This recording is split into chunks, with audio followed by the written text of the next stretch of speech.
Hey guys, welcome to your second edition of Talk Homes Tuesday. I brought my man back, the big guy. Tell him who you are. Shavy Shave, David Does Deals, David Drury, y'all know me. You know the big homie is back once again. We come back to talk to y'all about some new topics as usual. Once again, hope you got a chance to check out our last episode. Get a lot of good reviews right now, Shave. I think a lot of people like what we talked about last time. I think we touched on some really good topics overall. Tell me how you feel about it. I feel like for our first go round, it went smoothly. I think it was pretty good, being no cuts, no edits, no nothing. It's straight real, and I'm glad I'm back to doing it. There you go. So we back for episode 2. Kick it off just right, you know what I mean? But hopefully you guys like this one as well. We'll bring it to you raw, uncut as usual. So let's get right into it. So Shay, up first, we talked about this. How to get started with real estate. So that's pretty much saying, how do you get started as an agent in real estate? Well, I know I was already kind of into the game and the process and knowledge when I first got my licenses started, but I know common questions from a lot of new people are literally like, where do you start? So I would say, one, you first start with your mentality. Like, why do you want to get in? What's the purpose? What's the motivation? What's the vision? Now that we're out the glory years, as we could say, now we're getting into a stable market and the new version of whatever this is. Figure out what you really want to do, because it's going to take time, money, efforts, all the above, just to get to the licensing part. Then you got to realize what's going on to get the business and work it and be a realtor or be a real estate agent. So my first thing is figure out if you really want to do it, and then obviously you got to get licensed.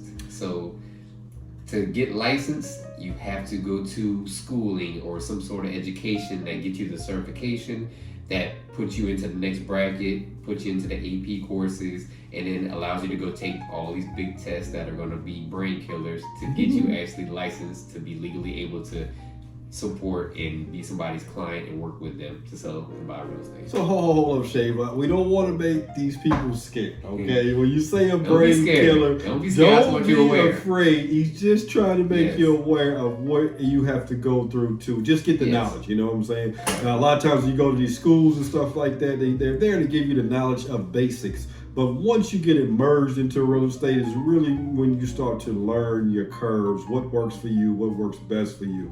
But to just get started, you have to make your mind up and say, hey, am I going to go out there, bust my butt every single day, make these phone calls, talk to these people, be ready to go at a split second sometime. I mean, you can agree, we'll get a phone call, you had to go do a showing in the same day. Drop a dime, literally. Really? When they come in, you go out. Yeah, I got a call today, and just talking to people for the first time. Lead comes through, and I had to be out of here by 4 o'clock just to go see them and then meet them today because they're ready to move. And you have to be able to do that. And your family's going to have to be informed that they are going to have to accept that in some degrees. And, you got to make sure if you have a family that you're supporting and stuff like that, that they understand the things that you have to do for sure. And that's one of the most important things I say to one of your first steps is just ensuring your family, letting you know that, hey, guys, I might have to go out of here on certain days. I might get calls on holidays. If I step out, I'll be right back. Those are the things that happen because real estate does move fast, and you might be hanging out at a dinner party, and the next thing you know, you get a phone call, and that client wants to discuss, hey, I just found this house. It just came up today. This is on a Friday. A lot of listings, if you can agree, come up on Thursday, Friday, and Saturday. Weekend warriors come around. Yeah, exactly. So, you have to be prepared for that, and, just acknowledging your family. And just to go into what Shane was saying about how, schooling, you really have to put your time into learning things to pass that test. Me personally, I took the test. I took the national test once, and that was one of the things everybody told me was one of the hardest things to do was take the national test. So I feel like I overstudied for the national and didn't put enough emphasis on the state test. And every state test varies from state to state. So just know your state laws and the things that they're asking for on that test.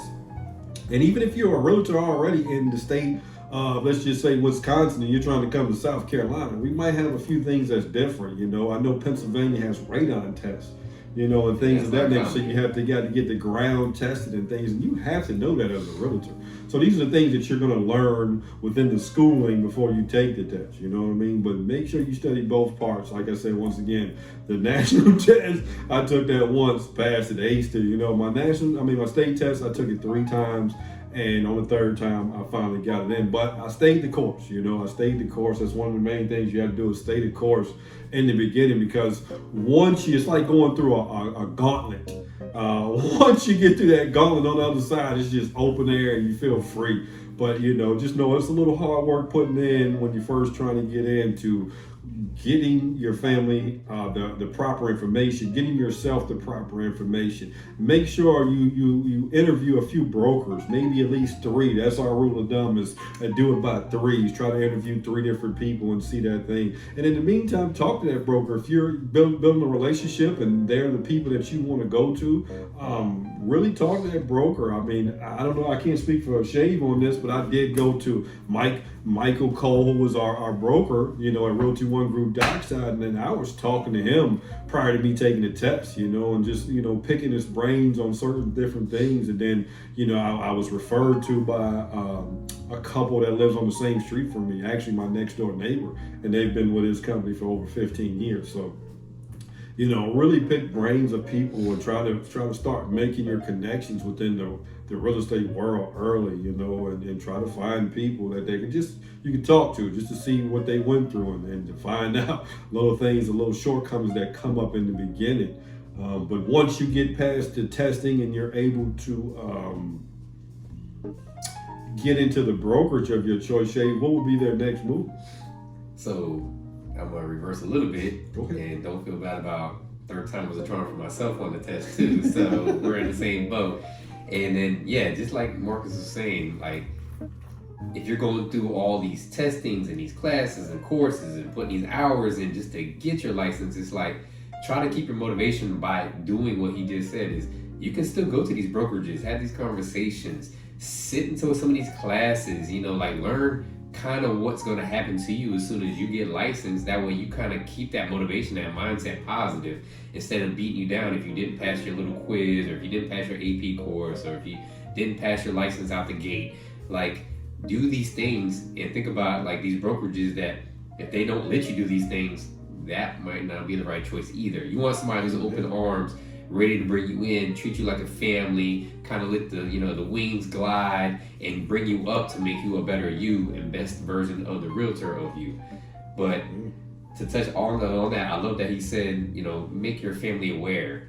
If everybody's on the same page, everybody's prepped up, everybody understands the outcome, the hours, the work, the on-the-go drop and pop type style of living, then it's going to make a better all-around ambiance for you, your family, your kids, your spouse, or whoever's going on, because everybody's going to be in the know and everybody's going to be there to have your back and push you in the right direction also. Amen on that, bro. Amen on that. That's Yes, sir. the truth. Yes. That is the truth. But bro. definitely get your knowledge, go through your courses, pass the regular style courses in your class or your online course or whatever you take, get to the big boy test, get to the big girl test, and then literally focus in, don't overthink yourself, and just try to pass it as quick as you can. That way you can get right into it, because all those dates, times, years, and stuff apply sometimes, but really they don't really show you how to be out in the field and doing what we do on a daily basis. They're literally just to get your license, and people don't understand. It's just like school. Half that stuff is pretty much dead and out your brain, and you just had to get to it, and now you're just a blind child out there walking around with the wolves, and you don't know how to be the hunger or the hungry.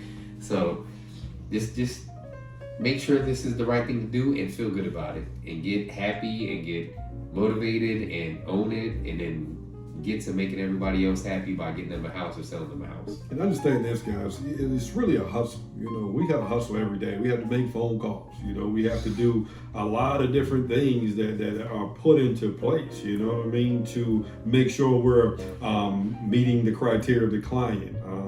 Make sure we're meeting our own criteria, standing up to our goals. We do set Right. goals and things of that nature. So, Yes. you know, we have to make sure of those things, you know what I mean? Just making sure you set a goal, try to get to that goal, even if you don't.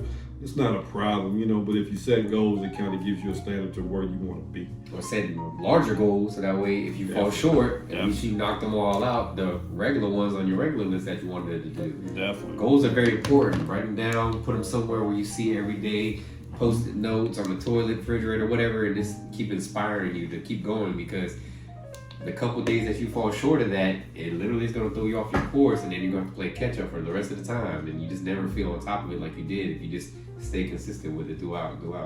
That's very true. Very, very true. All right, let's move on to number 2 then, my friend. So, after we get our license, what is our next move? We got our brokerage, we got our license, we passed our test. What do you feel like that you might have done to what was your next move at that point?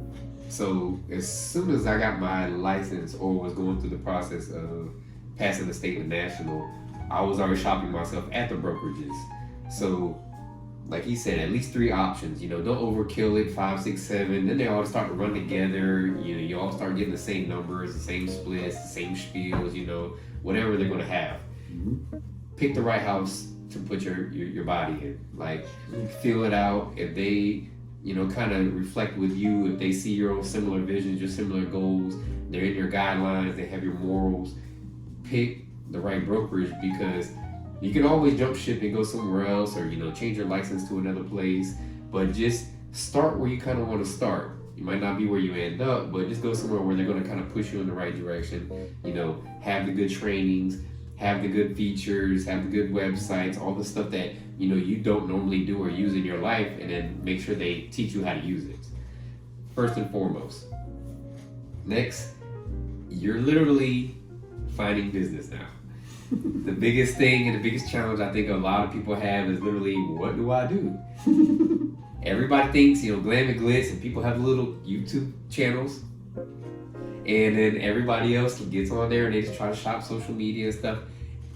There's a lot of likes, but maybe not a lot of looks. And you gotta get a lot of looks, you gotta get a lot of interactions, you gotta get a lot of in face-to-face with people, or on the phone-to-phone with voice-to-voice to people, and really get talking. You know, once you start talking, you know, whether you talk to them on a personal level, you talk to them on a business level, at the end of the day, there's still an outcome and a goal you're trying to get to. Yeah, you don't want to make everything a salesman pitch, or, you know, you're trying to give them this or sell them this, but at the end of the day, you are doing it for a purpose. So realize that purpose, and then connect with them in whatever way you can connect with, and then realize, hey, I am this. I am a real estate agent. If you do know anybody, if, you know, your wife isn't one, if your mother isn't one, you know, I would love to be your backup or your second in command, or, hey, give me a chance, because you have to get leads, you have to get numbers, emails, you have to get something to start business to enable to make you to make a commission check or have sales and start bringing in the income and the volumes. I like that, brother. Just to touch on some things, in my personal opinion, I agree with him 100%. You know, overall, just to sum it up, what he was saying was that you got to get yourself out there. You got to let people know what you're doing, what you're about, what you're representing. You know what I mean? He has his things, I have my things. Talk Homes with Marcus is my slogan. And that's for everything, you know, and then that's how I put myself out there amongst the masses. If you remember anything, you're going to remember Talk Homes with Marcus with that tall 6'8" fella. You know what I mean? I remember that. All you got to do is put Gmail on the bottom of that, and you got my email address. So, you know, putting yourself out there, letting people know, you know, who you are, what you're representing, you know, how you're branded is important things, because if people don't know that you're in real estate, how are you going to even generate any income at all? People have to know that this is what you're doing, and you have to be passionate about it. Let them know what it's about. You don't always have to have that conversation to where, you know, it's like you said, a sales pitch or something like that. You can have a general conversation. Hey guys, how you doing? Yada, yada, yada. Oh, by the way, you know what I mean? Once the conversation leads to that, you know what I mean? And you can let yourself be known, or putting flyers out. A lot of people put different marketing tools out there, you know, like you said, videos, what we're doing now, YouTube, Facebook, Instagram. all over those different things to let people know exactly who you are, what you're representing, and make sure you have the knowledge to go with that. You know what I mean? Learn your areas, the areas that you're going to work with. Try to become an expert in that area. Make sure you know the ins and outs. You know, people are going to ask you, especially in Myrtle Beach, South Carolina. People ask you all the time about fine dining. And if you don't know about fine dining, it can really hurt you, my personal opinion. It can really hurt you in knowledge about Myrtle Beach, because a lot of people hear about different places they have to eat, you know, where's the best seafood? You know, everybody doesn't have the same opinion. I can tell you right now, Shay, where's the best seafood in Myrtle Beach? Pretty much anything in Myrtle's a lick. See what I'm saying? One of my personal favorites, one personal favorite that you see on TripAdvisor and everything else is Captain George's. And I'm not going to knock it. I heard it was really, really good, but I've never been to Captain George's. Okay. I've never been there. Not even mad at it, nothing like that. One of my personal favorites is Seafood World. And it's right out close to the Strip. You know what I mean? But I know they got fresh and hot food. But, you know, knowing these different things. Hibachi. Shay, who has the best hibachi, you think? The former Miyabi's. See what I'm saying? Former Miyabi's. I've never ate that. One of my favorite places is Soho. And it's in North Myrtle Beach. You know what I mean? But I do know that a lot of people, like my son, likes Indo. You know, a personal favorite of my family, which is Myrtle Beach Safari, you know what I mean, is Yamato's over in Broadway at the beach. So, you know, knowing these different things, and when people ask you, you know, hey, fine dining, well, where would you like to be at? Where are you staying at? Where are you going to be located at? Knowing these different things helps a lot, because now it becomes more personal with you and your client or consumer. Would you agree? 1,000%. And to tap into that, on top of the fine dining, these attractions, there's beach in pretty much every town named here. Yes. Surfside Beach, Garden City Beach, Myrtle Beach, North Myrtle Beach. Know where the beach is. Yes. Know how far the beach is. Whether you might not know exactly how many miles or like, just know where the beach is in vicinity of where people are trying to reside. Exactly. And then two, just like you say, you know, seafood and all. It's like for the cocktail inducers and for the people who like to have a little fun, you know, figure out what the best bars, figure out where the best dive bars are, figure out where your best live musics are, figure out where your best, you know, little strips that they can just walk around and look at the birds and see all the marshlands and the sand dunes and all that stuff. Give them a little snippets here and there of like why they want to move here and what they're buying into and their ambiance and their environment that comes along with just the home and the piece of dirt that they're sitting on. Yes, you know, it's funny you say that, because I was talking to a client earlier, you know, she wanted a little bit of land, but not too much land, but, you know, she wanted to stay in Myrtle Beach area, you know. It's a little, you know, difficult to find that close to the Myrtle Beach area with certain criteria, but it's out there. We just have to find it, you know what I mean? But knowing exactly where she possibly can go, one of the things she mentioned was, I don't want to be in Myrtle City, but Garden City. Well, Garden City kind of works out in her favor because they do offer the things that's in her criteria. If I didn't know that already, I couldn't tell her that on the phone. And this is our first initial conversation. So you have to know exactly what they're talking about and know what you're talking about as well. So make sure you educate yourself. I'm not a local. I've only been in Myrtle Beach for 7 years, so 8 years now. My whole life. His whole life. So he knows a lot more of ins and outs, how to get here, there, and everywhere. But when it comes down to it, I can call him up and say, hey, Shave, I don't know as much about this as you do. Can you give me some more information? Now, I'm connected to him. Yeah. He's helping me with my client, and I still look like I know what I'm Both exactly bringing what each I'm other talking up. about. Exactly. Making the best for the client. Exactly. Because at the end of the day, it's for the client. Correct. Better believe that. Better believe that. So, I mean, as far as that goes, though, guys, I hope that helps you with, you know, just that part of how to start off after you've taken the test, after you've picked your brokerage, is really getting yourself out there to the masses and letting them know. Be proud of it. And it's okay. And it's okay, and I'm going to say this one more time, it is very okay to get on a team. You know, be a part of a team who has leadership on that team, who knows how to mentor you. Make sure, once again, that you interview that team and make sure you get the right team that fits you. Not every team might fit you, just like every brokerage might not fit you. But make sure you do check into it, see what it's about. They can help you out a lot, if you're, because it is a hustle and you need to know what it inclines and what that day-to-day grind takes. And sometimes it's a power booster if you get on a team and they can guide you in the right place. So don't be afraid of those. I didn't start off on the team. I know Shay didn't start off on the team. We just went ham, but I knew what I was up against, and I had support of my family because they knew where I was up against. So we were able to do other things within, having to get into real estate and getting ourselves out there. And it was a struggle, but I should say one thing that we both did, we came in with some side of income beforehand. You know what I mean? He was working, I was working, we were doing other things as we were building up into this real estate. Now I do a real estate 100%. I did it 100% then, even though I was working another job. But now it's 100% that real estate is number one, and everything else is a branch off of real estate. I do DJ proms, I do graduations, I do parties. I do pools. Marcus talks pools. That's one of my things. Talk pools with Marcus. because I do commercial pools. I do landscaping as well for some of my clients and some that's not my clients, people around my neighborhood. And real estate allows me to do those other things because it helps me put my name out there with the real estate and with my other businesses as well. You agree?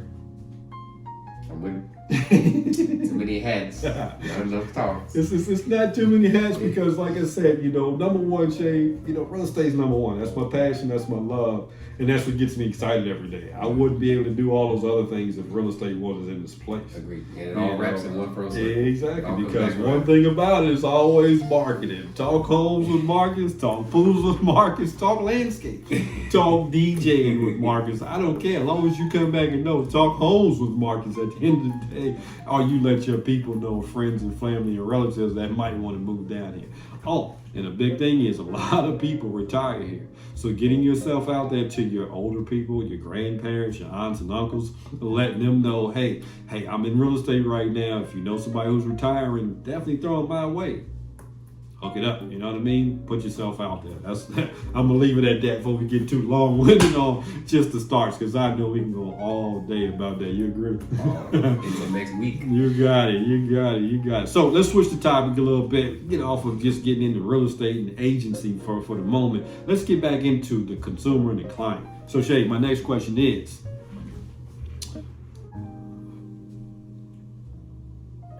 basic needs for the first-time home buyers. I think to tap back into last week's video, this is a good subject.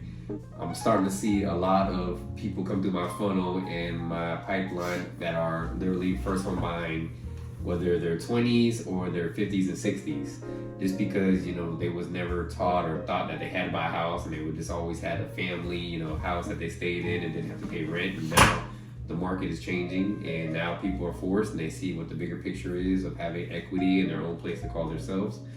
So basics. I'm not going to sit here and spiel you, tell you and act like I'm a lender or financer, but obviously the chain of command goes through us, and we're the one who puts you in positions and give you those options. So to have a little bit of guidance and a little bit of outline and a cheat sheet from us always helps. So credit's always a big one. Yes, Credit's always a big one. They're going to say everything else matters. You definitely need a little bit of money and cash to put down, but credit just is the easiest. Are you in the game or are you all the way out the game? So there's certain minimals that allows for certain loans to qualify you. Then obviously the better your numbers are, the easier the qualifications, the better loan types you get, and just put yourself in a good position. Don't go out getting a bunch of payment plans for new necklaces, new cars and things, just like I said last round. But No. Hold it. Pause. Emphasize more about that, because you recently got a situation like that, and I've been in a situation like that where I had to back a client out and tell them, hold up, we can't do that right now. So please explain that. just small example, I'm going through with a client of mine right now, and we're actually supposed to be closing next week, and we've got the underwriting in the process of financing to closing and settlement, and it came up on underwriter that these specific people went and got a small personal loan to make their life easier on a daily basis. Where I talked to them originally about it, they didn't really give me a structured date of when they did it, so now it's popping up as a red flag because they can't count that money towards their real personal money because it's considered a debt because it's not paid back yet. So, I know holidays and, Valentine's and all these things, depending on when you go to buy a house or start the process, you might have pulled out that brand new ring or that earring set or whatever you got. Yes. Now that's a payment. Now the lenders look at that like you can't afford that much more because you owe that much more every month. Yes. So if there's anything I could say, obviously make your spouse happy. Whatever way that is. If you can afford it cash, pay for it cash. Don't do another card on top of another card. But definitely, if you're going to start purchasing a house and you're getting really serious about it, kind of put those things on hold for a little while until we get closed out. Whether it takes anywhere from 20, 30, 40, 50, all the way up to 6 months if it takes that long. Can I give you quick emphasis on that real fast? I love it. All right, so quick emphasis on what he's saying, guys. Understand this. Give yourself, and this is my time frame with new customers, new clients, new first-time home buyers. I always tell them this. If there's anything that you're looking to purchase or you really, really want, either you buy in there and we wait some months before you go back in and put it, you know what I mean? Because it needs to be on there for at least 3 to 6 months, okay? Or you give yourself an 8-month to 1 year window to purchase that extra stuff. And why I say that is because, and maybe you agree or disagree, and I'm cool with either way, Shade, but one thing about things is home buying can go really fast. I've sold houses in 14 days. I've sold houses in 28 days from start to finish. But I've also had them last up to 6 months with a client because we're trying to find that right house for them that fits their criteria. So I always say you can take up to 8 months to a year to find the right house. Why put that extra burden on you while you're in that process of trying to have another loan or buy something else that goes against your credit and can possibly bring you down, especially if your rate's not locked in, correct? Correct, because it will flip in a minute. And lately we've seen that it's been up and down and up and down. So definitely, whenever it's time to be ready, be ready. Yeah, be ready all the way. Just know that this is the time frame that I need to be. Hey, I got all my ducks in a row. I got my credit where it needs to be. I can't mess that up. I don't want to make any changes. I got my money where I need to be. I don't need a new job right now because I've seen people do that as well. Grab a new job. Now your employment history is kind of messed up. They can still work with it, especially if you have amounted time on your previous job. Yes. But if you don't and you switch jobs, and it can really throw you in a frenzy. Especially if you go into a different occupation style. Yes. Like, same maybe, but yeah, definitely a totally different realm. It's gonna flag you. Yes. So on top of don't create more debt is basically what the moral of that conversation is, and then obviously pull credit points off of your credit score to get these things that involve installments. Next is you're gonna need a little bit of money. Myself, I know personally, I don't know Marcus, but I'm sure he does because he's a great agent, is I make little cheat sheets when I realize that they become a client and we sign our documentation, our agency agreements, so I can give them full service and explain to them kind of in a little short version or email, or I'll write like a little sticky notes down and kind of send it to them or show it to them where how much money, what the percentages of things are, and then that way they can kind of have like a little guider to be, okay, well, I need this much for this reason, and then 14 days in I'm gonna need this much for this reason, or if I got the diligence fee involved or earnest money fee and all these things that need to be explained that the first home buyer doesn't really understand what the terms are. And if you need those things, hit him or myself up after this video. Find us on all the social medias, Talks Homes with Marcus, David Does Deals, and we can even give you a little free evaluation of that so you can be aware, just in case you don't work with us, I hope you do, or if you go a different ride, and then you'll be that much more ahead of the curve in the next person, and then you can tell your spouse, family member, hey, this is what I've learned. So that way everybody is just one step of the game ahead. There you go, man. Perfectly said, brother. I mean, you gotta have a little bit of money. It doesn't take a lot of money. First time home buyers qualify for different programs. All depends on who you're working with, whether it's with your local bank or secondary mortgages or anything like that. You just need to talk to the right people, find the right people. I always say, try with your local bank first, people you've been banking with, especially if you've been there for a while. Sometimes they have special programs and rates for people who are their customers already. make sure you check with them. That's one of my first things I tell all my clients.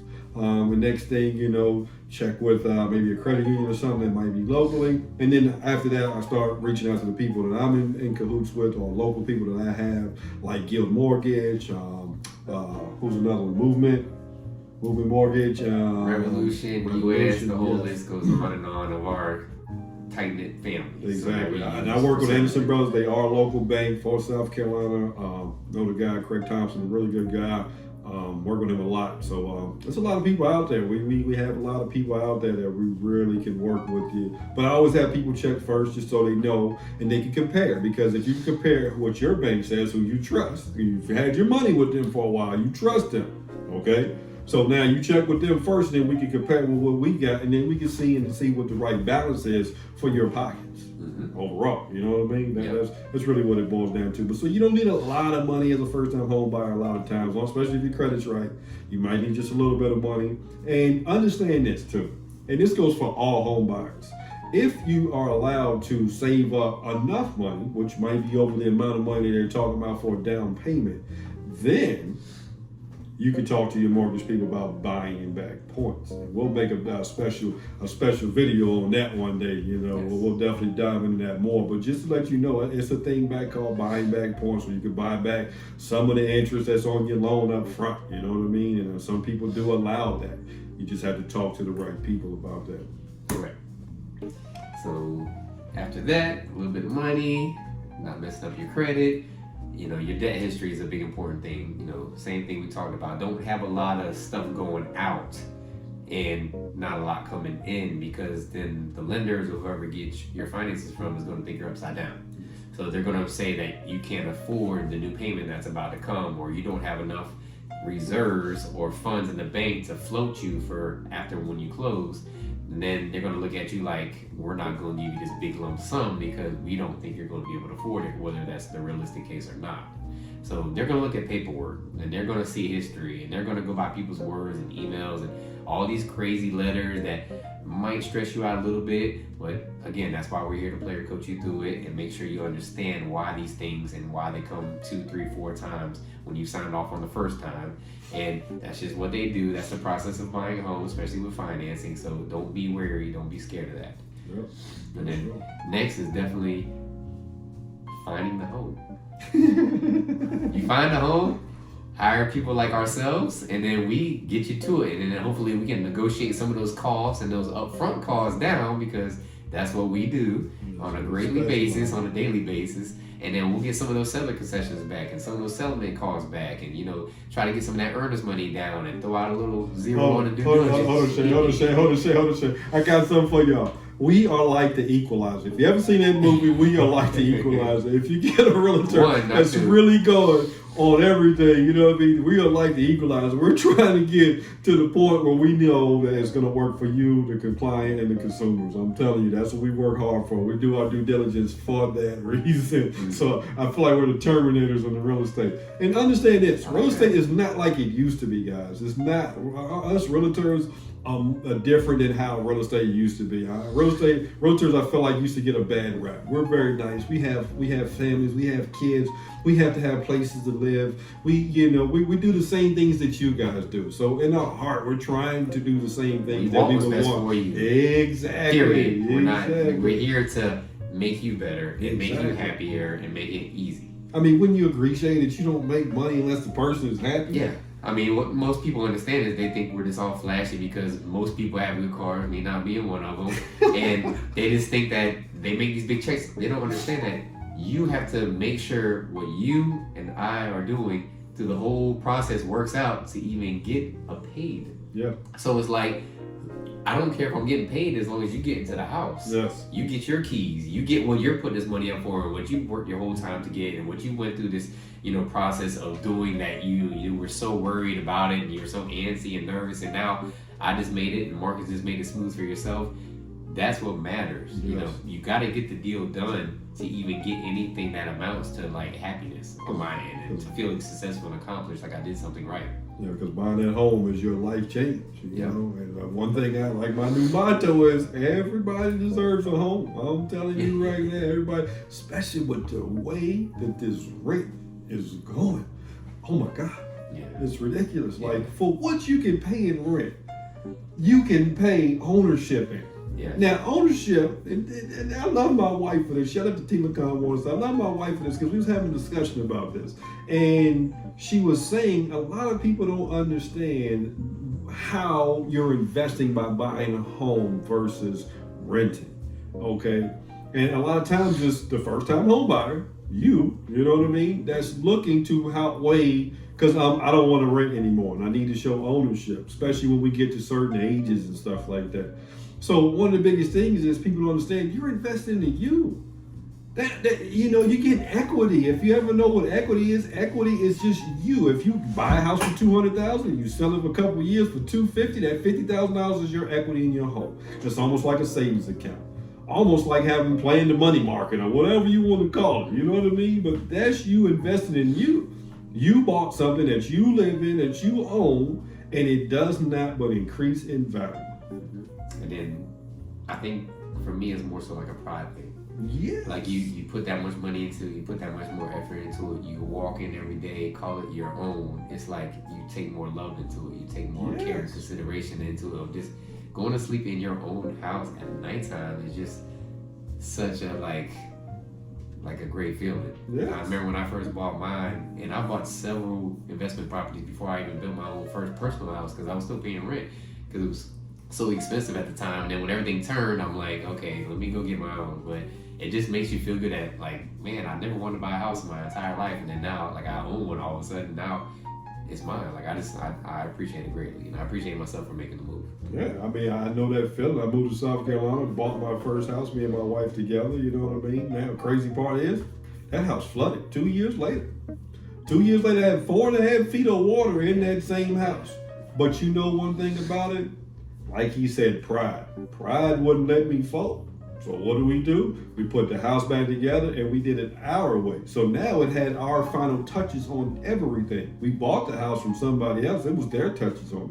Now when you walk in the house, it's our touches on it. You know what I mean? And now every time we go into that house, we don't live there anymore, but we still own the house, and we go into the house and we still remember all the blood, sweat, and tears we put into that house by remaking it ours.